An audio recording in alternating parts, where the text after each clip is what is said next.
Hi folks, today I'm here again with one more episode of the Supply Chain Show. And as you know, I try to bring one of the most interesting thought leaders, senior managers, directors, or the person with the special skills. Today I have one of those special people. Today I have Zoya. Zoya is a fabulous person.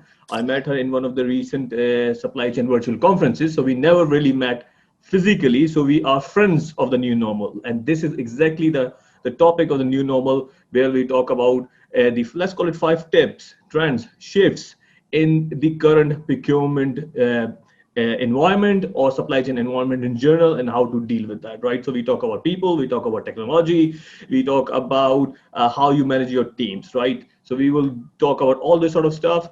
Zoya has spent 20 years in Mondelez, or Kraft Food as it was.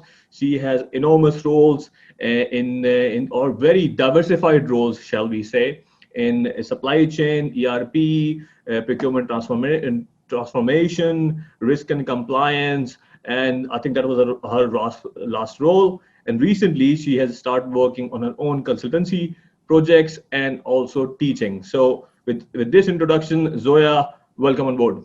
Hello, everybody. Thank you, Muddassir. I feel great. I'm almost at my weekend mood, so feeling great. And thank you for inviting to share experience and my thoughts. It's always, I think, sharing is caring. It's always absolutely very interesting. Right. So let's reflect back why we get connected, right? So when we get connected, when we have the conversation into the IPSM, when we were in the panels, both of us together with Marina, right? And we talked about the few trends, which are the tips which is happening in the current procurement and the supply chain world, right? The first one I think we mentioned is about how the technology or the virtual working was there before anyway.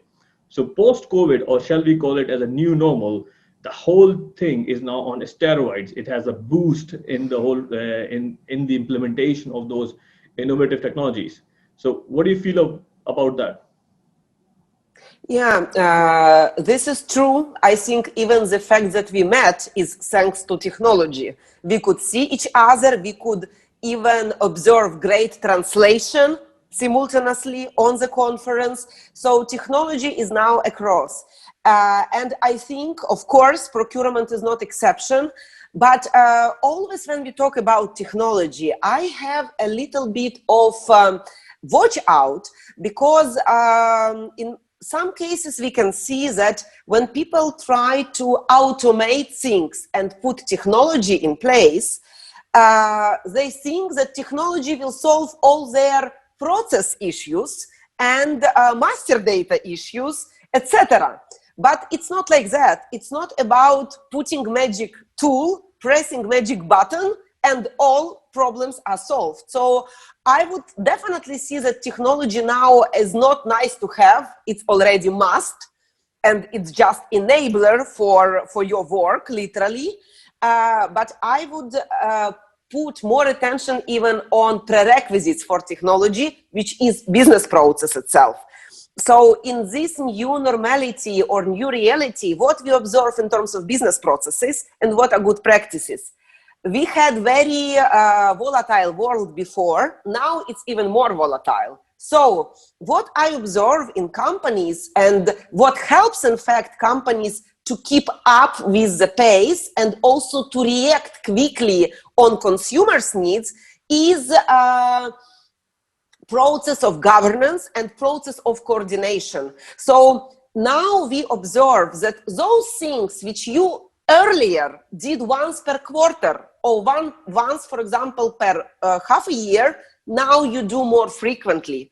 For example, sales planning and respectively procurement planning or production planning. Or, for example, budgeting.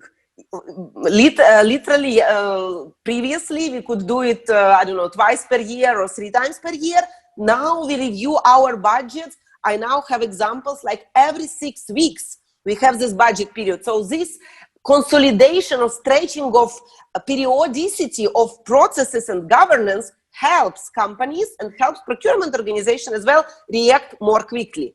And of course, then in order to make it faster and make it more efficiently, we talk about technologies. But my just watch out is, let's make sure we have proper processes in place, and then we automate it and put technology in. Absolutely. So what do you think? No, I 100% agree. So if you go to LinkedIn, my page, they, I have these 4 corners of people, process, system, and execution. So any sort of technology is essentially a system we're talking about. And you are absolutely right. Unless you have the base processes available, the right input to the processes, then you can control the output of the processes, right? So input, system, output. So if you don't have the right processes in place, you can buy the best kit or best software, but it will not work, because otherwise it will be garbage in, garbage out. So the theory is very simple. You have your people, you train them, you mentor them, you basically tell them what are your key business processes, so they know how to follow. So as I always say, if you make a bad tea, make sure everybody must make a bad tea, right? Once the processes are standardized, then you can improve your standard process, so everybody will improve it together, right? So that's what I always talk about in terms of why business process and the standardization of the business process is super important, right? Otherwise, you will not control the output of the system. But I was going in a slightly different angle, because of the COVID, people are not traveling, right? They are now basically forced to work from home, talk to a suppliers online. More so, meetings are happening online, travel is not happening. So now it's also basically forces people to use technology a bit more, especially in terms of communication. But that leads to our second point of the discussion, which is business relationship. Because as we always talked about before, business is all about people, relationship is all about people. The whole old school theory of let's meet face to face, let's have a coffee, networking. People used to fly for a 3 hours meeting. I've done it. I literally fly to a country for 2 hours meeting and come back same day. So it's all about, because of the importance of the face-to-face discussion. So this is one point which I think the COVID has disrupted that thought process of the relationship, right? Because we got no choice but to work together and build this relationship virtually without meeting. So, and that for me is one of the biggest things. So what's your reflection on that? Yeah, really. I think that this is also something which we miss, just to see a person, to feel person when you are at negotiation table, either with your supplier or with your colleague or with your internal client. So yes, we are in a new reality, but it is very hard to overestimate meaning of relationship and collaboration and communication which comes out of it. And I think even I strongly believe, and also some examples show it, that in the times of such stressful situations or in a time of crisis, it's not time for quick wins. What I mean quick wins here, it's not the time when you will push your supplier, guys, you need to decrease prices. It's not the time when you hide information. It's time for open books between procurement colleagues and suppliers. Because only by having transparent discussion, only by having really this win-win mindset for communication, we can together go out of the situation with benefit finally for both sides. And I have examples when supplier and procurement professionals talk together on problems and found decision to this problem just because they talked to each other and not just write emails. I have examples when innovation came into play while having open discussion and continuous discussion. And of course, for example, during COVID, we all had a crash test on our risk management program. So if you think about really end-to-end risk management, it's all about communication. It's about communicating with your supplier whether he has enough materials. What are his suppliers, tier 2 suppliers, in order to secure raw materials, for example. So without communication, without keeping these relationships, you just cannot proceed efficiently, and you cannot secure and make sure that you will have goods or services tomorrow. So communication and open relationship, win-win relationship, it creates and it supports your reputation, which is very, very important. It gives you opportunities for innovation, and it brings your relation and evolves your relationship for the future wins and for the future benefits for the company finally. No, I think you're absolutely right, because in COVID, for example, if the supply is late or there's a quality issue, you cannot really fly and sort it out. You have to trust the supplier actually to find a solution for you, the communication. So that needs to happen. And I do believe and feel, because without naming names, I recently seen an example where the few of the suppliers have actually, when you ask the question, you know, guys, the situation is pretty bad here, our business is down, and we are looking in for some, you know, cost out and you know, price reduction, and there has been a really, let's call it, open and honest discussion, and people have volunteered without much pushing, because they think right now in this pandemic, in this, you know, in a situation where everybody needs you know, each other's help, right thing to collaborate. So I can see there is a very genuine empathy between the supply chain colleagues to help each other out. Maybe it's a very hard discussion on the pricing, or it's just a soft discussion on, is your team is okay and safe? You know, I see people doing it. How you feel about that? Yeah, absolutely. And I would even tell here more, you know, maybe in ordinary situation, you would not, for example, bring suppliers together to solve something. But I had cases and examples when in this critical time, when you have one of my colleagues, they made even virtual a kind of innovation day or supplier challenge, you know, to solve some of the problems, and they brought suppliers together, and not only suppliers of one type of material, they brought suppliers for the whole chain, so like marketing, production, you know, virtually in this time, and they brought a kind of suppliers who are in a way competitors, but in this time they together came to the great proposal. So it's all about, you know, finally we are all people, so it's really about just being human to each other, and then you get good outcome, definitely. Absolutely. And the same with your internal stakeholders as well. Now there are also great examples when procurement even drives some proposals to internal clients on optimization, on maybe like putting some more simpler specification, etc., in order to continue sell the goods, etc. So I would say it's about relationship at all levels, with suppliers, with internal clients, with customers maybe, you know, so depending on area of work.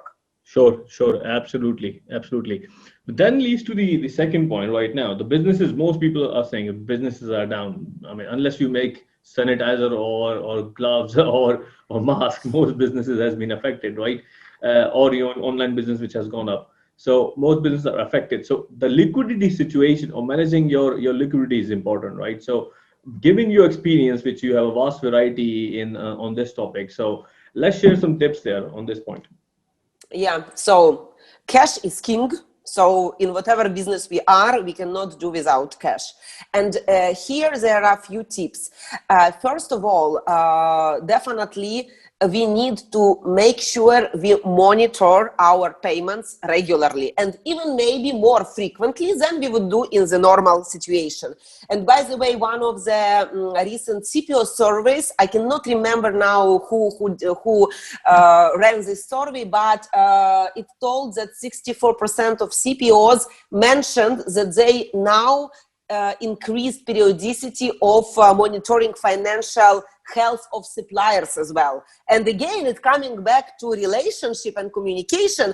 You need to monitor your payments and make sure you pay right to the right suppliers, etc. But then also you need to monitor and to be on top of the things and to be even predictive a little bit for your supplier situation. Because, for example, we all know situation with Mondelez, with Unilever, big companies who supported its core suppliers and, for example, decreased payment terms to them in order to support liquidity of the supplier as well. So monitoring our payments, monitoring financial health of supplier, also making prioritization of your spend or of your capital expenditures. Maybe it's time to prioritize one thing, but then postpone another thing. This one is very important.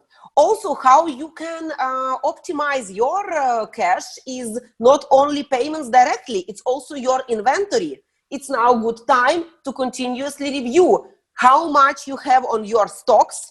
Is it the right quantity? And what is your days inventory on hand? That's as a result of it. And by the way, again, it's one of the options to optimize and have win-win when, for example, you reduce payment terms to supplier, but you agree that, for example, they keep or have just-in-time delivery. As example, you can have different combinations. Like also, it's maybe already even going to the other topic, but it's also now right time to look at your rationalization of your portfolio, which can also bring your cash flow on positive moments. Maybe, you know, sometimes in companies, we also had in our company that we had some sales forecast, sales units which are not profitable, etc. But somehow we could not eliminate them, you know. Now it was right time just to cut it, you know. So there are, I think, following these hints and tips, you know, we can support our business from cash flow perspective and support our suppliers as well. No, you're very right. I think right now is the time to support suppliers, especially who are critical for your business. You know, look into the payment terms, reduce it if it helps to maintain the cash flow. And I think the relationship goes vice versa as well. And of course, when the demand is down, managing inventory is definitely a top priority, right? Then is when this is happening, one thing which is almost forced upon us is the remote working. Remote working means we are working from home. Most people, most of your team working from home. And let me share my experience and how I see with working with few people, right? I always believe, and I have a very interesting episode with Martin as well. He's a Dutch guy, and I almost, which I have a theory, and I actually believe that theory. We as a supply chain people, we manage information, right? So we manage information to manage material flow. Okay, how many times, unless I work in a warehouse and basically shipping product, I don't touch anything, right? I don't manufacture parts. So maybe I am an analyst, I'm a procurement guy, I'm a category manager, commodity manager, supply chain planner, demand planner, you know, any of those jobs.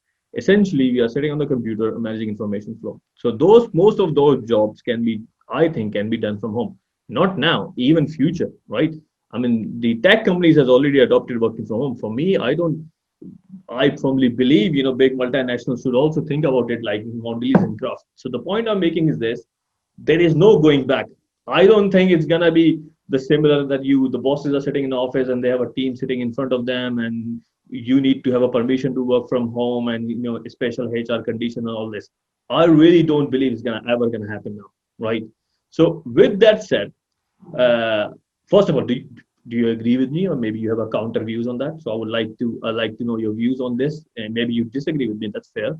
The second thing is, because it's going to happen, it is happening. How, as a leader and a manager, you want to maintain a certain level of culture, you know, engagement. How you maintain that? So two parts of the question. First, you agree or disagree. Second, as a leader or manager, how you engage your teams and relationship. Yeah, absolutely. So first, I do agree with you, and there are also already proof of that, because many companies already announced that they will continue this type of work, remote work, even in the future. We can also see the trend of reducing office spaces is just there. So companies support it with the real decisions, you know, which they start to implement on office space. So yes, this is already, again, a new normal. On other hand, there are companies who already work like that. Of course, maybe not in such like 7 or 5 days a week, but for example, 1 day a week, people work from home, or 2 days a week. And we know that it's not a problem, in fact. But we should make sure as a leaders, especially, that you keep your team together and you keep your team emotionally safe. We all talked at the beginning of COVID about physical safety of person. Of course, it is very, very important. But what we faced, and it's also reflected in many surveys, that in fact, the first issue, the biggest issue with on the people side, what business owners see is emotional fight out or burnout, emotional burnout, because it's very difficult to adjust to such reality all the time and not to have this, you know, segregation between your work and between your private life when you just work at home. So here I think there are few tips. First of all, level of trust. I think that all relationships, including team relationship at work, it's all about trust. We must create space, safe space for your teams when you talk as a team, for person to be sure and confident that first he or she will be heard, he or she will be listened and heard, that he or she can freely say their opinion or say their thoughts, you know, and also that we as a managers become a kind of, how to say, we say that I am your direct report in a way, so we are ready to support our teams. Also, I think very important point is for manager to know about social types or psychological types of the people who are in your team. Some people are extroverts. They speak freely whenever they are. This is I am, for example. I don't care, you know, I speak at home, at work, etc. Even if I meet president, I will talk to him, okay, you know. But some people are more introverts. You must make sure that you ask their opinion, because they can bring very, very good thoughts to the table, you know. So this balancing of attention to every member of your team. And also, I think it's very, very important to celebrate wins, even small wins, because we used previously to celebrate huge projects, huge productivity, huge innovations. Guys, our teams are doing huge work every day. So let's celebrate virtually these small wins. It's very, I think it also increases emotional state of the person and motivates him or her to perform further. And last thing, I recently saw in internet such picture. You remember we used to have wording, don't worry, be happy. So I saw this wording, don't worry, where don't was, how to say, was removed. Yeah. Yes, and it was like this, worry, be happy, do whatever feels natural. I think in this world, it's very important for our teams to feel that they can worry. Because I worry, because you worry, Muddassir, I'm sure it's okay. So worry, but still be happy. And we are, as a managers and team members to each other even, are there to support. Excellent, excellent. You know what? You nailed it, right? I think 4 key takeaways. Build trust with your team. It's easier to build trust when you are face to face. It's difficult when you work virtually. That means you have to make an effort, and it could be good both ways, employee to manager, manager to employee. Then you need to be heard, you need to listen to people, and also consider personality type. You're right, you know, if you're extrovert, someone like you and me who are, you know, partially crazy people, we don't really care and we say whatever we need to say. But I have people in my team who are introvert, and it's very, I mean, they don't talk when you meet them face to face every day, but if you don't call them, they won't call you. So we have to make an effort to basically ask them how they're doing, you know, how's your day? And I do this, and I'm sure good managers does it. But the last one is the goal, and that will be the punchline for our conversation, right? Worry, but be happy, feels what's natural, right? That is for me is the takeaway for this conversation, right? Okay, so this is, I think, the fifth point I think we want to discuss, I guess. It was the fourth one, the fifth one. The yes, fifth it's the one personal is balance. the last. The fifth one we want to talk about is about us, is about you. How you as a manager manage the balance, your personality balance. Because as you said, we are humans, all managers are humans, things do get affected. So how you segregate work, life, home, a lot of change. So Yeah. what's your tips?